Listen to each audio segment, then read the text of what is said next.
മുസ്ലിം league ഒരു മതതീവ്രവാദ സംഘടനയായിട്ട് നമുക്ക് കാണാൻ കഴിയുമോ? അല്ല, മുസ്ലിം ലീഗ് ഒരു മതവർഗീയ പ്രസ്ഥാനമാണ്. അതൊരു മത തീവ്രവാദ സംഘടനയാണ് എന്നുള്ള നിലയ്ക്ക് പ്രത്യക്ഷത്തിൽ നമുക്ക് തോന്നില്ലെങ്കിലും മത തീവ്രവാദത്തിന് അനുകൂലമായ സാഹചര്യം ഒരുക്കുന്നതിൽ ലീഗിനും വലിയ പങ്കുണ്ടായിട്ടുണ്ട്. നമുക്കറിയാം 2003 മാറാട് കലാപം. മാറാട് ഏകപക്ഷീയമായിട്ട് 8 ഹിന്ദു മത്സ്യത്തൊഴിലാളികളെ കൊലപ്പെടുത്തിയ സംഭവമാണ്. പക്ഷെ ആ സംഭവത്തിന് നേതൃത്വം കൊടുത്തത് ലീഗ് നേതാക്കന്മാരുണ്ട്. ലീഗിന്റെ അക്കാലത്തെ കോഴിക്കോട്ടെ വലിയ നേതാവായിട്ടുള്ള മായിൻ ഹാജി തുടങ്ങിയിട്ടുള്ള ആളുകൾ ഈ ലീഗ് മാറാട് കലാപത്തിന് നേതൃത്വം കൊടുത്തവരാണ് എന്ന് ജുഡീഷ്യൽ കമ്മീഷൻ റിപ്പോർട്ട് പറഞ്ഞിട്ടുണ്ട്. മായിൻ ഹാജിക്ക് എതിരെ ജുഡീഷ്യൽ കമ്മീഷൻ പരാമർശങ്ങൾ നടത്തിയിട്ടുണ്ട്.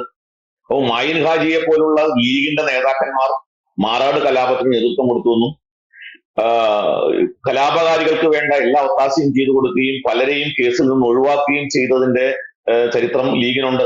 മാത്രമല്ല, UDF ഭരിച്ചിരുന്ന കാലഘട്ടത്തിൽ അന്ന് NDF-ന്റെ നേതൃത്വത്തിൽ നടത്തിയിട്ടുള്ള പല കലാപങ്ങളിലും കേസിൽപ്പെട്ടവരെ ഒഴിവാക്കി കൊടുത്തത്, അവരെ കേസിൽ നിന്ന് ഒഴിവാക്കി കൊടുത്തത് ലീഗ് നേതാക്കന്മാരാണ് എന്ന് അക്കാലത്ത് തന്നെ ആക്ഷേപമുണ്ടായിരുന്നു.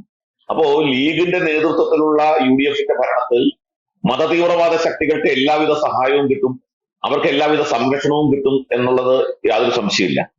അതുകൊണ്ട് തന്നെ കേരളത്തിൽ വീണ്ടും മാറാടുകൾ ആവർത്തിക്കപ്പെടാൻ ഇടയുണ്ട് എന്നുള്ള വെള്ളാപ്പള്ളി നടേശന്റെ പ്രസ്താവന ഒട്ടും തള്ളിക്കളയാവുന്ന കാര്യമല്ല. അത് തികച്ചും നമുക്ക് ആശങ്കപ്പെടാവുന്ന ഒരു സംഭവം തന്നെയാണ്. എല്ലാ കാലത്തും അത് ഇപ്പോ നമുക്കറിയാം, AK ആന്റണി മുഖ്യമന്ത്രിയായിരുന്ന സമയത്താണ് മാറാട് കലാപം ഉണ്ടാവുന്നത്. AK ആന്റണിക്ക് പരസ്യമായിട്ട് AK ആന്റണിയുടെ മുഖ്യമന്ത്രി പദം പോലും നഷ്ടപ്പെട്ട സാഹചര്യം ഉണ്ടായത് AK ആന്റണിയുടെ പ്രസ്താവനയാണ്. AK ആന്റണിക്ക് പരസ്യമായിട്ടൊന്ന് പറയേണ്ടത് ന്യൂനപക്ഷ രാഷ്ട്രീയ ശക്തികൾ അവരുടെ സമ്മർദ്ദ ശക്തി ഉപയോഗിച്ച് സർക്കാരിനെ ഭീഷണിപ്പെടുത്തി അനർഹമായ അവകാശങ്ങൾ നേടിയെടുക്കുന്നു എന്ന് ആക്ഷേപം ഉന്നയിച്ചത് ശ്രീമാൻ AK ആന്റണിയാണ്. ആ കാര്യം തന്നെ പിന്നീട് വേറൊരു രൂപത്തിലാണെങ്കിലും അച്യുതാനന്ദൻ 2010 പറയുകയുണ്ടായി.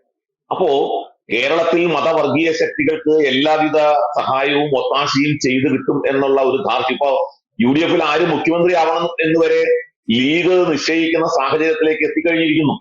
ലീഗിന്റെ അഭിപ്രായത്തെ തള്ളിക്കൊണ്ട് UDF-നെ മുന്നോട്ട് പോകാൻ സാധിക്കുമെന്ന് നമുക്ക് പറയാൻ സാധ്യമല്ല. 20-22 സീറ്റുകൾ തങ്ങൾക്ക് കിട്ടുമെന്നും കേരള രാഷ്ട്രീയത്തെ നിയന്ത്രിക്കാൻ കഴിയുന്ന ഒരു ശക്തിയായി, ചാലക ശക്തിയായി അല്ലെങ്കിൽ ഒരു നിയന്ത്രണ ശക്തിയായി തങ്ങൾക്ക് മാറാൻ കഴിയും എന്ന ഒരു വിശ്വാസം ലീഗിനുണ്ട്.